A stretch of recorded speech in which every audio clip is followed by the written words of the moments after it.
YouTube, what's up, man? It's the main man behind 3 C's Kennels. So hey, I'm just here to introduce myself and stuff like that. People in certain sectors of the YouTube world know who I am, know what I'm about and stuff like that. But like I said, this channel is strictly for my breeding program and all the products I use and the dogs I may display. I'm not sponsored by that, so I'm sponsoring my own kennel name and brand and what's on my yard. So a brief history of how I got slung into dog breeding is because first time I bred a dog, I was real green, and this was like over 20 years ago. I think it was over like 20 years ago. I'm trying to focus on the road right now, but anyway, it was back in 2005.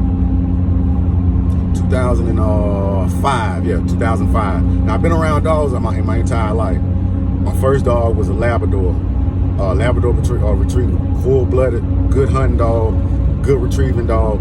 But you know what I'm saying? We didn't hunt birds like that. So we got them from we got them as a pair. My dog was named Lady. My brother dog was named Blackie, I think, or some black something. But my dog used to always outdo his dog in retrieving. So like I said, we never hunted birds or anything like that. We just got them from some bird hunters for a nice price. And I didn't know anything about registration, paperwork, pedigree, or anything like that. I mean, I'm 14 years old. I mean, I just want a dog to go out in the woods with and to be my companion to hunt, you know. And I can train up right. Did a pretty good job with her. So, but we were out there hunting deer, you know, and I would always take my dog Lady out there. So she ended up meeting her demise by me improperly feeding her. You know, we had a fish fry one day, and I noticed that I forgot to feed her. You know, back then we weren't feeding dog food, we were just feeding them regular food, you know, just like we eat. And that's why she was so loyal and so ready to work for me, because she knew she had a companion within me and I had a companion within her. So fed her some fish, the back of the fish and stuff like that, and she ended up, a little bone got caught up. She tried to pass a bone, and she bled out. The next morning when I went to go check on her, she was just laying on top of the house, just stiff, blood was everywhere. So that was my first companion within these animals that I lost. And it was a hard loss. I took it real hard. I mean, I'm a 14-year-old kid, man. I'm out there hunting, having the time of my life, you know, having freedom, escaping, you know, from school, homework and stuff like that, enjoying my dog, hunting my dog, you know, and doing some good hunts too. And she wasn't even no more than 1.5, I want to say 1.5 going on 2. So and that's crazy because I guess due to the lack of companionship that her brother had with her, he ended up dying like no longer than a month later. I mean, I guess he just died off, you know, just like depression, I guess. I mean, he stopped eating. He didn't want to go out and work with my brother and stuff like that. So I tried to help him out. I tried to train him up. Well, not train him up. I tried to get him back into his activities and stuff like that. It was a no-go. It was like he shut down. So that was back in 2005. No, that was back in 2000. No, that was back in 98, 99 when I had those dogs. Well, when I had that dog Lady. And then somewhere around in that time, once Lady died, I ended up looking into I mean, now I'm gonna have to keep it real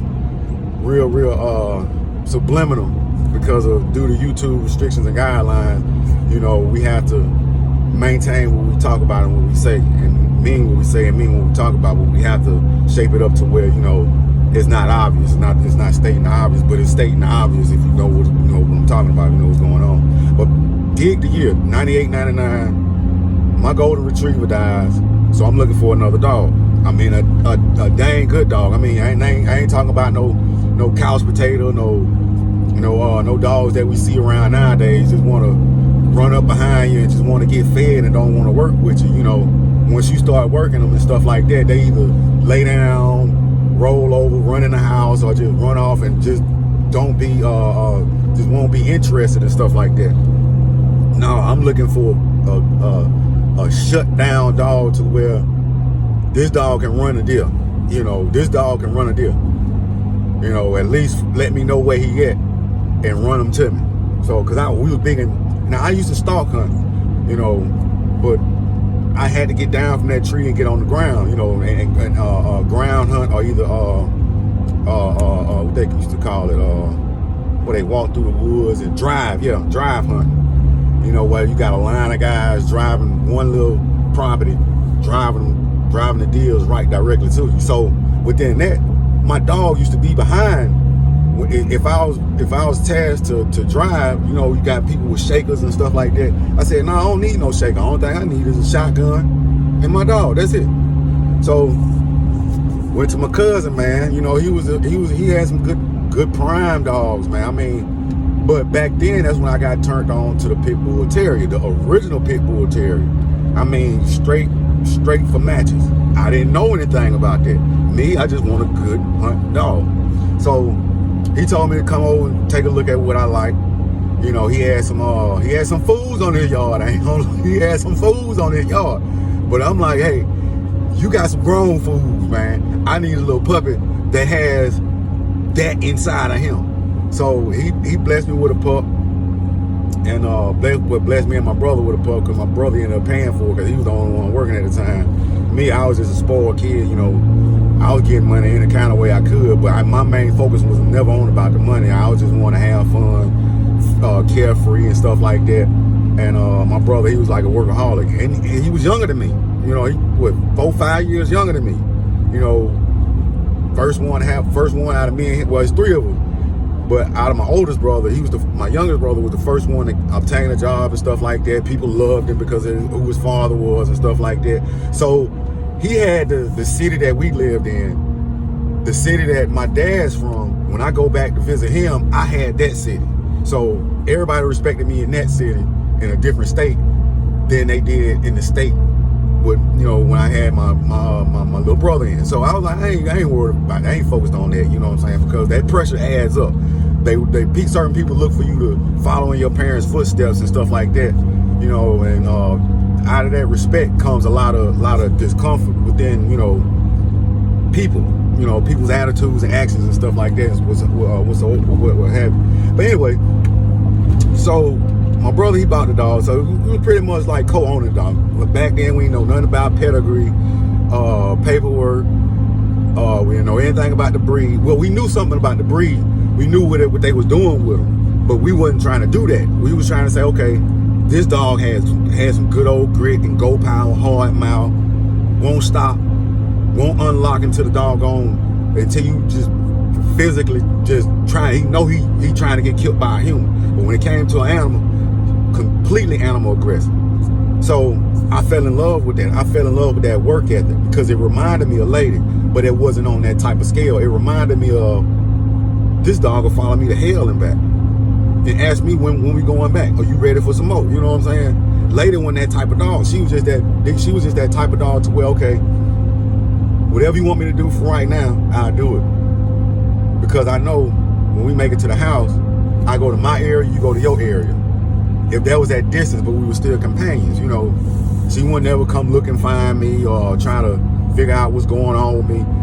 But this dog I got from my cousin, man, this mother was a beast. And she was a female dog, right? We hunted her a couple of times. She was still a little puppy, man. I mean, like I said, we were super green. I was super green, you know. Now, around this time, I'm going to the age of 15. So we moved from one area, we moved down to where my grandmother lives.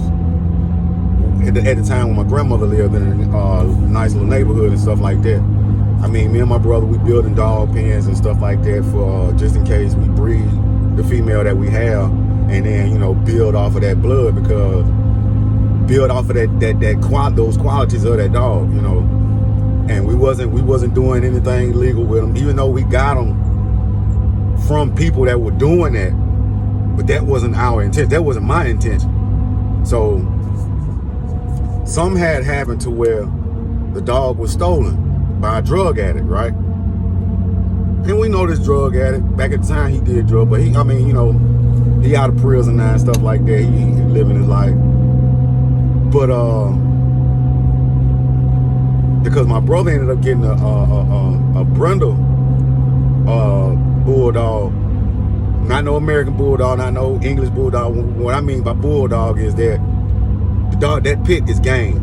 That pit, that dog he got earned his weight in the woods.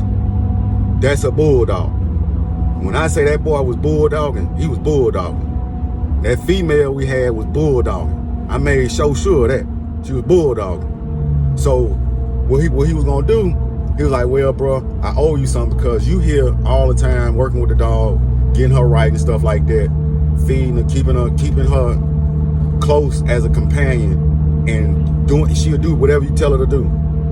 Now I'm finna get a male so we can breed this. That way you can get a puppy out of it. That'll be my gift to you. I was like, for sure. So he brought the Brindle to the house. I tested him out. You know, I was like, oh yeah, he bulldogging. I said, I like that. But the thing about it was, I don't know where he got that dog from. I don't know who he got that dog from. To this day, he still won't tell me. And I think this would set in motions of the actions that happened after he brought the dog on the yard.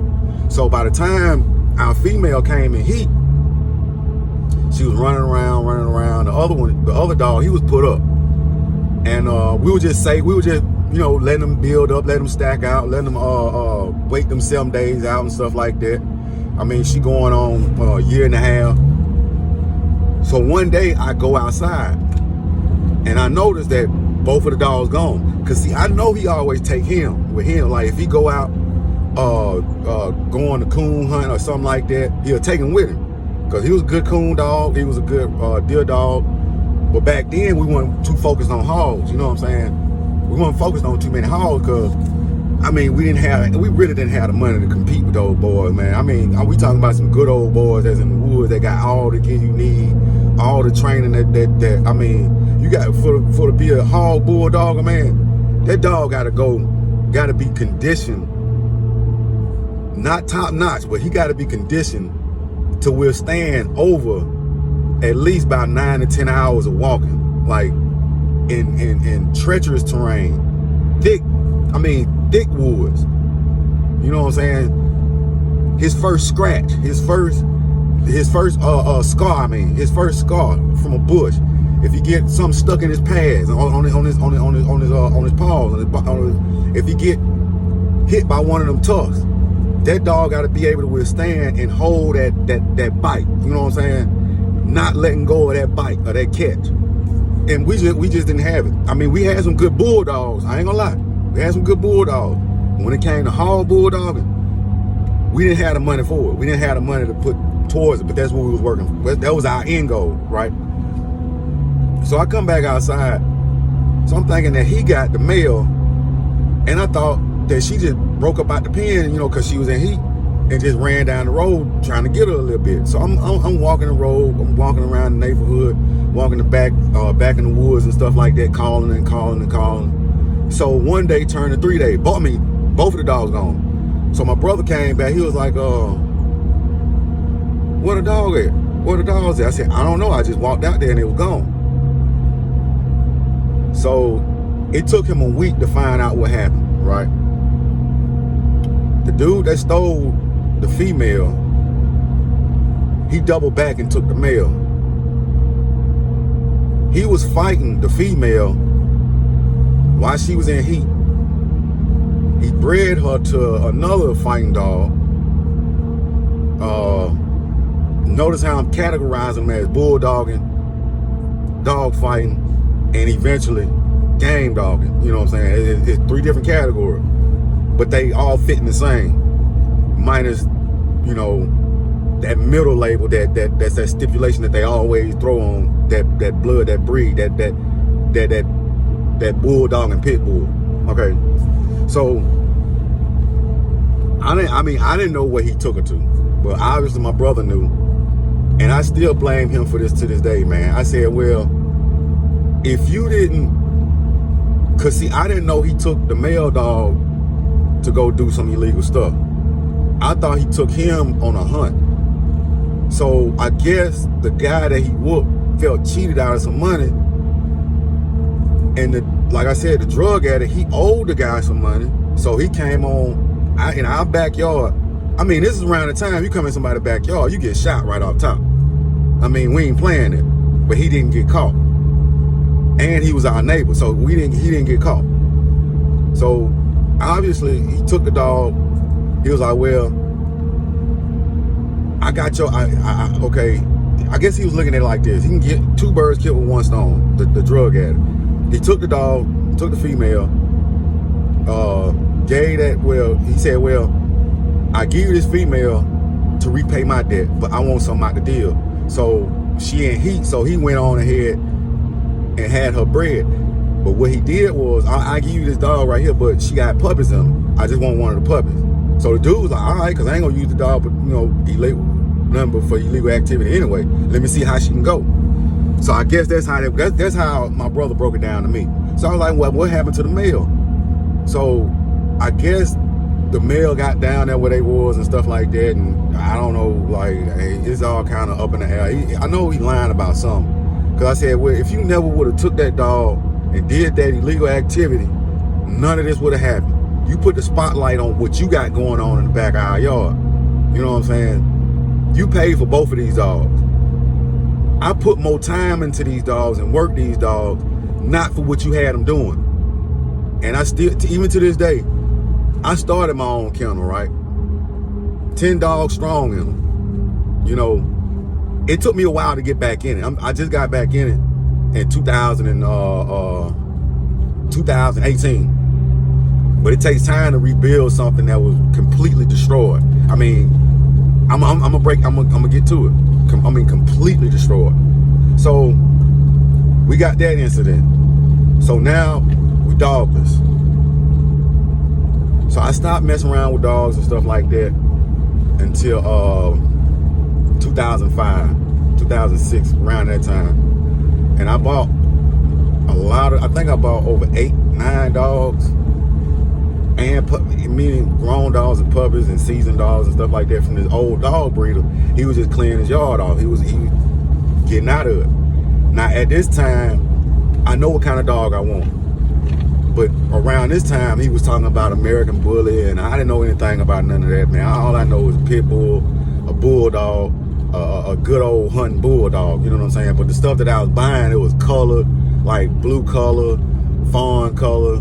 I mean, I'm used to 3 different colors, man. Black, saddle tan, and yellow, And then a couple of them red dogs, black. But that comes from when you breed a yellow dog to a saddle tan dog. You get, when you breed like a red, what was his name, man?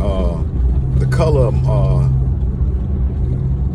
of Garner's dog, man. What was his name? I can't remember. But something like Macho Buck. But I don't want to throw Macho Buck in it. But breed a Jeep color too. Cause Yellow Boy was his own. Yellow Boy, that mother special there. 100 bunch of Yellow Boy. Them boy, man. She was special and he was special too. But anyway, that's how you get like not red-nosed dogs, but like they have a red, old family red to a yellow dog. My bad. I knew it was gonna click. That's how you get the like the buck, like the macho buck color, the deep like oranges color, So so I'm buying these dogs and they look kind of different colors and their features look kind of weird and stuff. So I was like, well, I can breed that out, I can breed that out, I can breed this in, I can breed this in. So that's going good, I got 2 dogs in heat. I got a old family red that was in heat. Pumpkin. Man, good damn dog, man. Oh, excuse me, you too. Good doggone dog, man. I never forget, bro. Like, man, you look at her, I had her ears cropped and everything. You look at her, you would swear that she a male dog. She had the perfect features of an incredible staff bulldog cross hound. Like, I mean, she was just muscular, just fit, just ready to go. I mean, she had no quit in her. I mean, I used to like work the mess out of her, man. She used to overwork me, like walking her, running her, and I mean, but anyway, she had 7 puppies. Now I got her as a little bitty pup, so that's actually my dog that I have. I'm putting all my work behind. All the other dogs were seasoned dogs. They were old. They already been overbred. But see, like I said, I was green. I was still green. I didn't know what was going on. I'm just trying to create what I lost. You know, dealing with my brother. That's why I don't deal with my brother with these dogs to this day, because I don't trust him at all. You know, I got 10 dogs. I take care of them before he can get up and take care of his one little dog. You know, and then he had the audacity to say, man, my wife can take care of a dog better than me, but you want to be a co-owner in my business. Nah, bro. No. It don't work that way. No, you got to show and prove to me, man. And yeah, and that takes years. So years that I don't have to get back. So you already proved yourself to me. So I'm not dealing with you. I give you pointers and guidance and stuff, how you take care of yours. But when it come over to mine, nah, brother, no. You can buy a dog from me, but hey, I'm gonna make sure that dog taken care of. You know, make sure that dog, I'm gonna tap in on, you know what I'm saying, and see what's what. But anyway, man, why am I slowing down at the green light? I just had I really can't stand how his dog now. Oh my god. But anyway, so that goes on for about a year, 2 years, you know, and I had to leave and go to a doctor's appointment. I fed all the dogs and stuff like that, but I forgot to refill the water bowls. I thought I did, but on my way to the appointment, I had called. I said, hey, could you fill up the water bowls and stuff? Because it's a hot day. I thought I went on ahead and got to them, because I usually do that first and just set them to the side. That way, when I'm done, I can go ahead and see I already done did it. But that day I forgot, and that's the day that haunt me to this day, man. Like, I don't want that to ever happen again, because that was my negligence, that was my mistake. I own that. And you know, those dogs were under my care. And you know, the puppies at this time, you got, well, I had the one of the seasoned dogs that I have got from this old dog breeder, old good story time dog. Had some good staff. I had some good staff in her and stuff like that. And that's when Watchdog was coming around. Watchdog, story time and stuff like that, pretty much built off the Gaff blood. So at the time I didn't know this. I looked up story time and Watchdog. I looked at their features. I was like, okay, they got some good looking staff inside of them. But why is this color blue? Like, I guess that was something they was doing and trying to more cater to the color than the actual work ethic of the dog and the actual physical endurance of the dog and stuff like that. Because I mean, she was never aggressive, like animal aggressive. She was never human aggressive. And Pumpkin, she was animal aggressive. She wasn't human aggressive. But the thing is, I had them in a catty corner stall. They shared one pen, but I had it sectioned off in 4 sections. And I guess they knew, cause both of them have puppies. Pumpkin has 7. The other one has 4. You know, and that's how I knew then. I was like, well, why didn't she have at least 6? I mean, cause I actually was out there helping her give birth to them, both of them. So when I counted 7 for, cause they came right back to back. Pumpkin had hers on this day. 2 days later, the other one had hers on this day. So I'm out there with gloves and stuff. Got them ready, got them in a little box and stuff, isolating and secluded, making sure both of them feed. Pumpkin doing a doggone good job.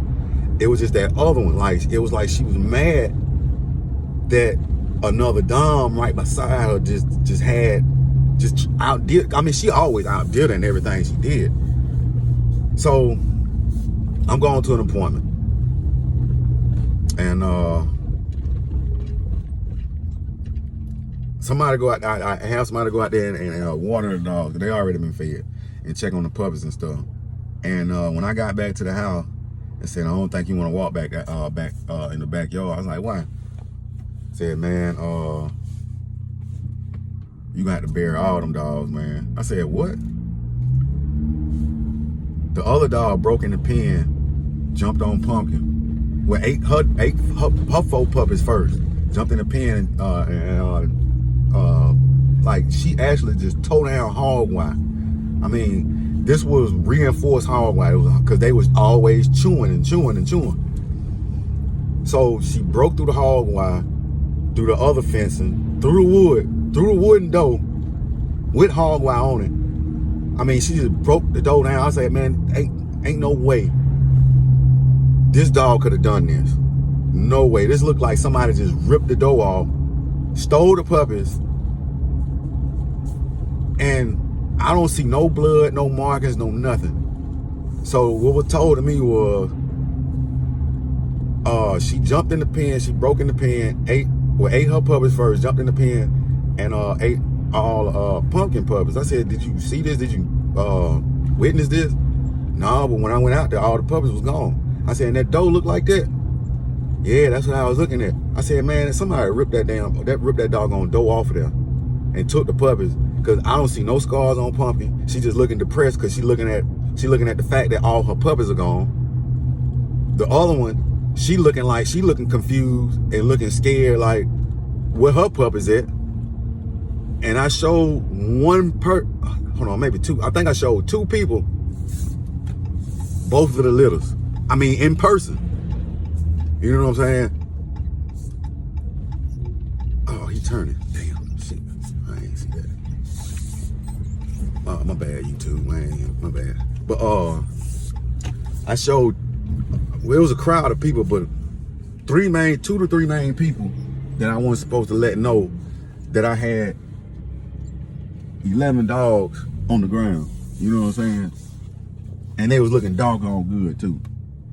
They was looking something that I produced. You know what I'm saying? I guess, like I said, when you up under all that pressure, people gonna hate you you know what I'm saying? Because they seeing that, okay, this dude doing something. He got 11 dogs back here. He can sell these moles and get his money up. No, we don't like it. I'd rather get that money. Like I said, there was a lot of dog thieves back then, you know what I'm saying? And then I'm working on registration and stuff like that. That's when I'm starting to figure out about registration. So within that process, now 11 dogs are missing. Now I'm just stuck with all what I had minus the puppies. So that ran for about a week. I'm still going off the story that she ate them, and I'm putting 2 and 2 together. I'm like, man, that didn't happen. There's no way that happened. You know, you allow somebody to come back here, steal the dog, so I narrowed it down to who it was. I didn't pinpoint it, but I had a gist of what was going on. I said, if I ever see that dog running around here or in somebody's backyard, I know who did it. But they kept it smart. They kept them dogs away from my area. So, because mine had real distinct markings. And that's when I talked to this old dog, man. He said, man, you need to get a doggone a branding. You need to make your own branding. As soon as they born, 2 days, 3 days, so they can understand that they getting branded. You need to go ahead and brand them puppies as soon as they born, so they can go ahead and heal. So that healing process, they won't even remember. So I'm like, all right. But I never did do it. Because I was in the mind frame like, man, if I sell these dogs, you know, they still gonna have my branding on them. And I don't want to put no little puppy through that. Because, I mean, this is my first litter. This is my first time ever breeding. And I'm like, that sounds like, but that's how they used to do it in the old days. You know what I'm saying? Them old dog men, they used to brand their dogs because there was a lot of dog things. But like I said, I'm still green. I'm naive. So that's that. Like a couple weeks later, a bad storm come through, and a limb fell down and broke one of my studs' neck. He was an old seasoned dog, so it broke. He didn't suffer. So that was one dog.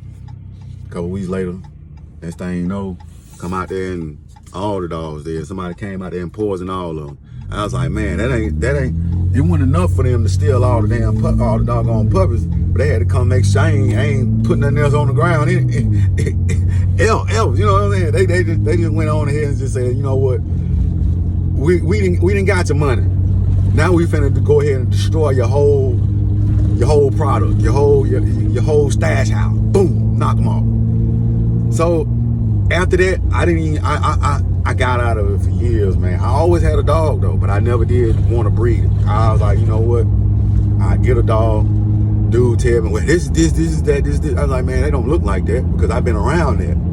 So as long as the dog, a good companion, good house dog, you know, keep me company and stuff like that, so I won't run myself insane thinking about what happened years ago and stuff like that, I'll be okay. So now the year is 2008, 2009. I get a blue American Bully that's registered through the CKC and UKC. I had that dog for a long time. That dog gave me 8 great years, man. But even then, within those 8 years, I wasn't doing the stuff that I used to be doing back in the days, like as far as the health and stuff. Like I said, my mind wasn't even in it. My mind was, as long as he taken care of, fed, stuff like that, you know, I wasn't administering shots, no heartworming, no regular deworming and stuff like that. I cared about his health, but if he wasn't looking bad, it wasn't until the end to where he just started just dwindling. And I was like, it's too late now. He whatever he done got already. No, I was deworming. My bad. I was deworming. You know, but I wasn't doing the 3-day cycle. I was on just the 1 day a month cycle.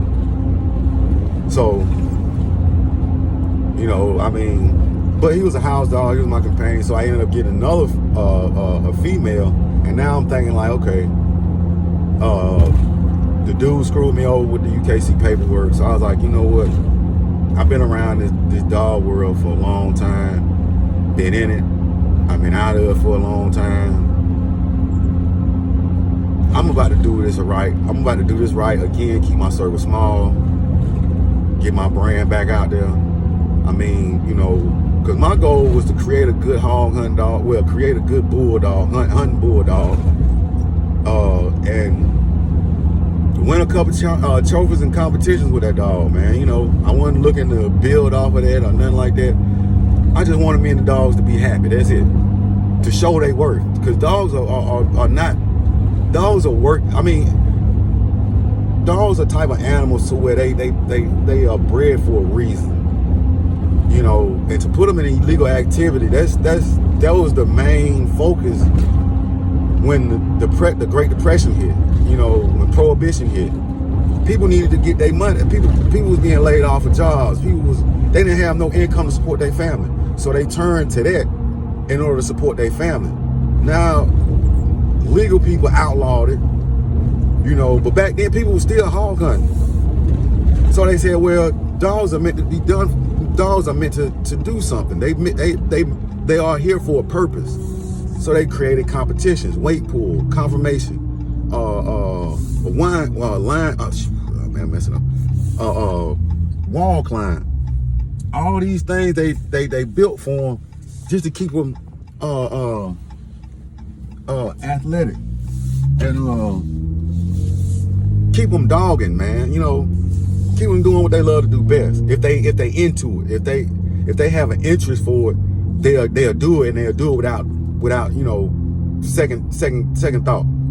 You know, if you get a dog that don't show no interest and stuff like that, you ain't gonna pretty much train that out of him. That's pretty much in him and you know, or in her for the rest of his days. Now you can probably breed to a active dog and hope for the best that you get maybe 2 or 3 puppies that can complement both parents and still have that drive and that grit to go into the sun, come up and try to go some more and ask you, are you done? You know what I'm saying? A good bulldog and dog that'll wear you out. So I mean, that's kind of hard to find, because with every gain there's a loss. You know, you may gain a dog with drive and ambition, and it'll lose his bite. You know when you own that animal, you know, on that hog or whatever, rabbit or whatever you hunting, and not dog on dog. I ain't talking dog on dog. I'm talking about dog on wood animal, dog on wolf, dog on coyote. You know, dog on aggressive animal. You know, dog on a hog. When he hit that mug, how long that bite's gonna hold? You know, cause that hog gonna be trying to gut him, like really, really trying to gut him. You know. And especially with that coyote and that wolf, they're gonna go some rounds. So you may have that get up and go till the sun come up and till the sun come down and ask you, are you still ready to keep on going? And you can lose that bite. Or you can have the bite and lose the drive. You can have the bite and the drive, but just not the intelligence to put it all together and say, okay, I'm finna run up in here. I'm gonna go dog. I'm gonna do this. But the intelligence to pull back and reset when he know he getting his butt whooped. You know, a dog with no intelligence that'll sit there and just, if a hog stick him, he'll just bleed out instead of, you know, he'll just keep on going and notice that he bleeding out and fading and stuff. He'll allow the hog to win. You know, with every gain there's a loss. So years passed, so I didn't start my they passed in succession. Charles, he passed in 2017. My bad. 2017, like around in October or something like that. Come on, go on, turn, man. In October, and like 2 days right before his 9th birthday. And that dog was a good doggone dog with me, man. And cause I was going through a lot of depression and stuff like that, dealing with a lot of stuff, and then those dogs gave me comfort. And one matter of fact, the video that I had in here one day that I was taking it to the vet, and that Charles already had passed and stuff like that, but I was taking her to the vet, and now that I know what it was, because like I said, I wasn't even if I would have known and then went on ahead and said, you know what, I'm finna get back into dog breeding and stuff like that and doing it right, it was too late for him. You know what I'm saying? It was too late, because all those years, one gave me 8 years, the other one gave me 5.5. She was a pocket. Charles was an XL. You know, he gave me 8 years. He died on 2 days before his 9th birthday. So those are the years that I stayed out of it. So when I started my kennel, I was like, you know what? This is dedicated to them, because everything come after them is gonna be, you know, with experience and with hard work and dedication, like it's always been. Now my main focus is this. You know, I mean, I'm not focused on hunting right now. I'm not focused on so much of breeding right now. I'm focused, well, I ain't gonna say breeding, like I'm talking about back-to-back breeding. You know, now that I'm getting back in it, I've got all my dogs purchased. Now it's time for me to build like I built back in the day. As far as, okay, we got this set up, this one here complements this one, this here complements this one. Now there's gonna be some flaws in there, so we not gonna stick with the flaws. We're gonna work with them, and we'll see what's the consistency inside of that to where we can override. I'm talking to myself. I'm my only kennel partner. So, but I'm talking to I'm actually talking to Charles, because you know what I'm saying. It's pretty much, you know, I don't know. He was a special dog, man.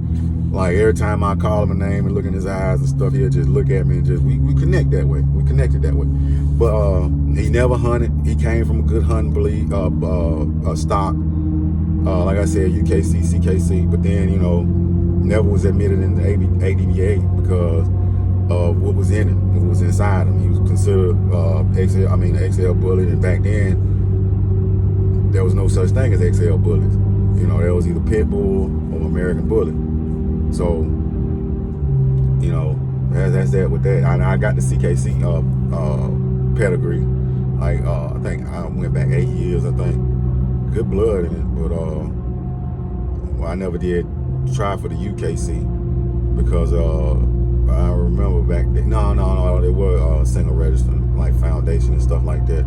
But if I would have just went on ahead and just bred him, or either froze some of his semen, I still have little Chuckies running around, you know. So that, I mean, like I said, I was still green, you know. I wasn't green. I didn't have no heart for it no more. Like when you get your heart taken away and ripped out, and just having people come around and thinking you trust them and they trust you and stuff like that, and they just take your entire will, like at a young, they just took the will out of me, man. I ain't had a will to do that no more, because it's work, man. Like people honor the work that they put into their dogs. People they show that off. You know, they get trophies and certificates and championships behind that work of that dog, because they know that dog is gonna work, you know. And it just took the wheel out of me. It's like it took the air out of me, man. So I ain't really get on my thing until after both of those dogs died, and I picked up a dog, Paco. You know, good doggone dog, man. Good dog, man. But like I said, I haven't hunted him. You know what I'm saying? His kids gonna hunt. He's just a foundation of what's to come out of the blood that I'm bringing back. When I'm the blood that I'm building off of that, you know. And of course, a guy dude said, well, he this. But I got him DNA health tested. I got him breed tested. So yes, he is this, but he's not the name of the line that you saying that he. Now it may be on the back end without no paperwork. I mean, it's all backyard stuff. So I mean, I was like, well, I have to go back to the source of where the area where I got my first bulldog. That blood is still around, but it's diluted with the American Bullet blood. So I'm like, okay, let me do this. Let me go ahead and get a dog that has the diluted blood in it, but still has the pure blood in it. You know, still has that bulldog that I'm looking for, and breed it to something that complements that blood, that bulldog blood. Now the thing about that is, I got a Dom that's skittish around humans. I don't know. Cause I got them puppies, like with puppies. They was both, I got them as a set, brother and sister. Now, the brother, without his sister being there, cause I got the brother first, not Paco. Paco is already on the yard. You know, he already on the yard. He running things. He's learning every day. He actually showed them how to do stuff, how I needed to be done. So I get Sandman. Sandman, he following to the program. Boom, boom, boom, boom. I get his sister Scarlet. And right out the bat, when I pick up, now Sandman, he was back here in the back in his crate for over an hour and a half drive back to the house. No pee, no poop, no nothing, no howling, no wilding, or nothing, no squealing, nothing. He was just back there chilling. And I'm gonna get that because I just got another dog from Athens, around Athens, Alabama area that did the same exact thing. That let me know what I got in that blood, right? Within that dog. No poop, no squealing, just, we there yet? I didn't have to stop. They didn't start trembling it. When I got them to the house, they ran around, tinkled a little bit, got their bearings around the other dogs, and then now they got comfortable. But anyway, that's back then. But now we got Banjo. We got Banjo the Sandman. We humping him to the house. So now we got him in a program. Boom, boom, boom. We go get his sister. His sister pooped everywhere, and I noticed then. I looked at her poop, and then the guy told me that he was feeding them. The size, I mean, I still have pictures of these dogs, man. These dogs were malnutrition. Like, off top, they was malnutrition. They had worms real bad. I mean, bad. Because every time I get a dog, get a little puppy, take him to the house, let him run around a little bit first. Not with the other dogs. Let them run around, get their surroundings, get their bearings and stuff. Hop them in that tub, hop them in that doggone vinegar, vinegar and water and stuff like that, clean them off real good, dry them up real good. Boom, strictly deworming, right then and there. You know, if I don't have a dog that's already dewormed, or if the guy says, or if the woman says, well, I dewormed them before you came and got them. Okay, all right, cool. So within the next couple of days, I'm looking for worms to be passed. If within 3 to 4 days, if I don't see no worms, I'm knocking them up again. I'm worming them up again. So that's just how I don't want no more casualties, not none whatsoever. You know, we ain't about that. We too far along away from that. So then what I do, I get Scarlett out the truck, you know, introduce her to the program and stuff like that. And I don't know, it's just like he started adapting to her activity, even to this day. Like, now she'll do it, she'll work. She'll work. She's a good guard dog. She was a good mother. She was a good mother to the puppies, you know, but I had to take the puppies away from her because she laid on one of them. And she knew she laid on him because when I went out there, she lifted, she got up. It was like she did that intentionally. Like, I don't know what that dude had them dogs doing, man, but the behavior is saying that he was doing illegal stuff and needed to get, because a couple of weeks after that, he hit me up and said, man, could you help a dog man out? My neighbors are complaining about all my dogs and stuff like that, and I need just to get rid of all of them. I said, man, I ain't got no room for now another dog, man. I mean, I had room because I got a lot of room behind my house. You know, I just gotta clear the land off and move back to where it's water accessible, to where it helps me out as far as cleaning and management and stuff like that. And then I can fence it how I want to, and then go that route. Have my own training facility back there and stuff like that, and run power back there. But that's in the future. We just focusing on correcting what's been incorrected, right? So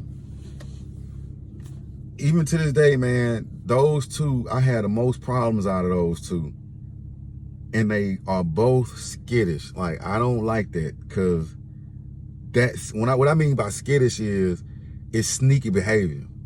If you're not up front with me as a dog, if a dog not up front with me, if a dog don't like me up front, I know, you know, I gotta watch this dog. I gotta pay attention to him. But if you gain my trust and try to jump up on me, this is that and the other, and then when I say don't do this, when I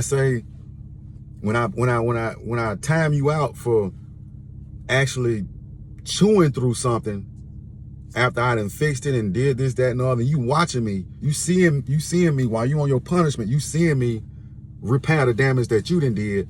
You wait a couple of days later and you do the same exact thing.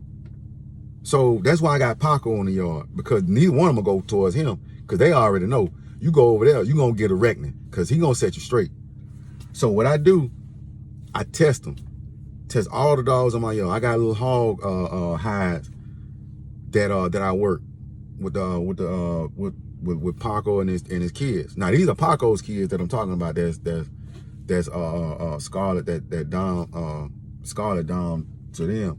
I mean, for Paco, like I said, they something complemented each other as far as the blood, you know, because Paco has that grit, he has that bite, he's animal aggressive, but he knows how to tone it down. He knows how to watch. He has intelligence. He knows how to watch. He ain't finna go in head first. He gonna sit there and watch you as an animal. As soon as you come close to him, it's either strike or flight with him. And my brother figured that out the hard way, because like I said, my brother's naive. He don't need to have a dog. And my neighbor, her dog got out the house one day. Wolf, I mean a full-blooded wolf. Female wolf now. Female wolf dog. I don't know what they call them, but I mean full-blooded female wolf dog, man. The only thing that I don't like about that, she didn't have any paperwork, pedigree, or anything like that. No DNA health testing, no breed health testing stuff, breed testing stuff like that. I can't get with that, man, because I need to know exactly what I'm getting and how healthy this dog is. So anyway, I guess she was in heat Cause she just started running around. Cause I didn't know she was loose. I didn't know she had, cause people, when I say people are negligent with their dogs, I mean, all my dogs are kennel kept, put up, set aside. One is on the workout chain. And that one is on the workout chain is Paco, cause he will jump and climb a freaking 6-foot fence. I done seen this. And I got 2 more dogs. One is the one I just got from Athens. She's a little bitty one, and she can climb a doggone a 3-foot fence. Put it like this: I got a house on the back of those kennels, right? I lift that house lid up. She the first one jumping up out of there. Her brother, Rufus, he jumping up out of there. He following, cause see, like I said, Paco set the standard. If you don't have it in you, Paco can't bring it out you. Once those dogs met Paco, all the dogs met Paco, and they just want to mimic him. Like the ones that really got it in them, they want to mimic him, because they don't want to let him down. And that goes to this right here. When I train them on them hides, Scarlet is skittish. She running back in her house. Banjo is running back in her house. Paco, he trying to get over there and work. His kids trying to get over there and work. Rufus, he trying to get over there and work. His sister's so adorable, man, because she's still young. She'll work, but she'll rather work on my doggone pant leg and my boot first. So while I'm over here trying to work the puppies and stuff, I got a little pant leg nibbler trying to climb up my doggone leg and get on my doggone arms and nibble on my daggone my chin and all that stuff. So I mean, she's just an adorable little puppy, man. But anyway, good correction, good structure, good blood, good everything. I mean, good health. So that's the future. That's the future of what we building, you know. And it's tapping in to her for the consistency, or the correctness. Now, out of that correctness, it has to be confidently consistent and consistently confident. So that's where I'm at with that. But as far as the bulldogging, Paco is the foundation. I didn't want to mix Scarlet in there because I know two of those puppies have her mentality, like have her intelligence to run and hide. Now, two of her males, they go at it. They always in competition. I say, now that's y'all daddy. And the only one that can go around his dad is the one I'm keeping. Because for some odd reason, Paco don't like what they've been doing. Because they've been jumping on each other and stuff like that out of stupidness. Just because one can bark more than the other one. And I don't know. It just... But like I said, they get in competition and they do not stop. One will yield. Be like, all right, man, you got it. But the other, he like, man, you brought this on. You started this. So when that one that's yielding get up and defend itself, especially when they working, I'm telling you, man, when they working, I just drop the dog on the rope. Who catch first? I praise the one who catch. I tell him, go in there and get it. Go, you got to go in there. Don't let him outdo you. Get the other end. You just see him there the whole time, just going back and forth. Just boom. Just who gonna get the rope first? I mean, all you see is paws just dragging, and you see another set paws dragging. I keep my eye on them while I'm cleaning up and stuff like that, and paying attention to the other dogs. I'm paying attention to them more because out of that litter, they are the more aggressive competitors. Not gonna stop until I go over there and have to manually stop them, you know. So that's where I know they got the interest in what I'm bringing towards them, you know what I'm saying. And when I say they bite, oh man, that bite is on point. Scissor bite, good scissor bite. One has a longer snout than the other one. So yeah, that's something I'm gonna hog hunt, or you know, that's something I'm gonna hunt. I'm gonna build off for that. Those two. Now his daughter, I'm not trying to put his daughter through nothing like that. As long as she knows that I got her best interest at heart, and I'm not gonna force her to work. If she don't want to work, at least show a little interest, but back off. You know, because I'm not finna force her into a sport that she's not interested in. That's just facts. She can sit there and be brood all day. Take her back to her daddy. Create more of what I'm keeping. You know, because she like I said, it's only 2 dogs that can go around their daddy. And it's her and the one I'm keeping. So, and I'm keeping both of them. But one of them gonna be working, and one of them, the one I'm getting rid of, the guy was supposed to come get him, man. He was supposed to come get him weeks ago. I said, okay, he's gonna be here for a couple more weeks.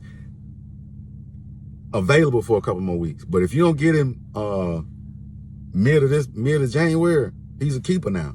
Because that's work I didn't put inside of him. And he's a hog hunter. So I'm like, man, that's work that I didn't put inside of him. I mean, I got room to keep what I need. You know, I got room to build a hog pen. I got room to actually start training them now. You know, I got that first breeding off. I got the selection off. So now it's separation. The separation is beginning. Now it's more about physical training, endurance training while they're young, but don't overstretch them. Like I said, the female that I'm keeping, I'm not finna put her in a man sport when she don't want to be in a man sport, male dog sport. I'm using an analogy, but you know, I don't want to force her into a sport that she has no interest in. Like if she just want to I mean, she's a sugar pie, man. That's why I named her Sugar Pie, because she the prima donna. I mean, she'll get down, she'll run around, she'll work, but like when she lose interest, it's like I don't want to deal with that no more. Y'all crazy, man. Y'all making my head. It's like y'all making my head hurt. I'm finna go over here and talk to Dad a little bit, you know. But Paco love her, man. Like Paco get over there and he'll get up under his arms and just, you know, just protect her. Like he know what's up. He know that that's his daughter. He know that that's his baby. Now his son that he like around him, he just get over there and train him. He just, okay, you was submitting to your brother, don't submit no more. You be the alpha. You beat him out. So the brother that trying to beat him out, he don't even look over there at Paco, because he know once he go over there, he gonna get a whooping. Because that's the one that's been actually destroying stuff and jumping on the other siblings. So Paco don't like that. You know, you go against the family, you got to answer to me, young boy. That's pretty much Paco mentality. But yeah, man, like I said, I'm gonna end this nice little ride to where I needed to go. Needed to get that off my chest. Go ahead and give y'all an introduction of me and what I'm building and what I stand for. You know, this is your main man, 3 C's Kennel, man. Tap in, tune in, do whatever you need to do. Hit the like, subscribe, share. So I'm gonna try to put more videos of this like this up about, you know, how could we purify the bulldogging breed, the game hunting bulldogging breed, and the docile breed. And there's no mix unless that you have a docile breed, docile American bully that has the get up and go to work ethic. No quit. That means that dog is not completely docile. That breed, that animal is not completely docile. If you wanna, you can train a dog for anything, but my thing is for the people that like they house dogs, like they docile dogs, I respect you. But what we here to talk about is canine athletes, sporting dogs, dogs out that you can get in the woods and he'll walk for you because you'll walk for him. You know, he'll hunt, he'll protect you, he'll go find what you need to find the entire time y'all in the woods, because he know if he get lost, he got you to come find him. And you not gonna leave them woods until he finds you. You find him, and vice versa. That's that companionship, what I'm used to. I mean, them house dogs, for me, it was just too much depressive. It was just too depressing. I was in a bad area. Now, eventually, some of my athletic dogs will be in the house with me. You know, as far as, okay, you retired, you don't need to be out there with them. You had your time out there in the sunshine. Now you in here. We still gonna work, but we gonna work on a monetized level. As far as, okay, you getting health check more. You getting up in age. You getting, this is that and all. I mean, that's how it's supposed to be. I mean, if you're a dog lover like I am, I mean, But I love sporting dogs. I love hunting my dogs. You know, most people love walking their dogs, training their dogs on other stuff. But I love to hunt because I love to eat, you know. And I only hunt what I eat. Hog, turkey, rabbit. That's it. I left deer alone. I never did eat squirrel. I never did eat raccoon. I don't like rodents to me. But rabbit, turkey, wild turkey. I love wild turkey. Rabbit, wild turkey, and wild hog. Oh yeah, that's a go-go right there. So, like I said, man, we finally built it. Takes time. It took time. We're not completely here yet. We still got a lot to do. Still got a lot of work to do. We still got a lot of contacts to gain and build and stuff like that. But we got our toe in the door, so we say, you know. And like I always say, man, correct, consistency, confidence. Hunting is a hobby. Dog health is a habit. 3 C's, we out.